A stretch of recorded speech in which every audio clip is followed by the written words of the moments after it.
In Africa, there's a tribe whose counting of the day of birth of their children is not from when the child is first born into the world, or even when it's first conceived, as the Tibetans or some others might, but from the day the child is first a thought in its mother's mind. That's the real birth date.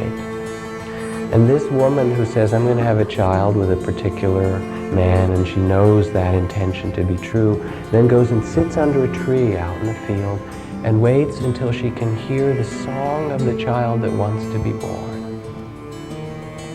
And when she's heard it, she sings it to herself. And then she goes back to the village and teaches it to the man she has chosen to be the father. And they sing it when they make love to invite the child to be born. And then when she's pregnant, she sings it to the baby in the womb and teaches it to the midwives, so that after the birth, instead of, upside down, whack on the butt, bright lights kind of thing, the baby comes out and the midwives and those gathered around greet it by singing its song. Imagine, it's a different way of being met, isn't it? And then that song goes through the rites of passage, the bar mitzvahs or whatever they do in those villages, Marriages, the songs are sung, all the way till the time of death. Sit beside the bed of someone who's dying, and the family and friends gather and sing their song to them for the last time. When I first heard this story, it touched in me a longing of what it would be like to live in a village or a place where we knew one another's song. Where I didn't just know your name or your face, but I knew your song. Someone had taught it to me. We knew the song of one another.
I've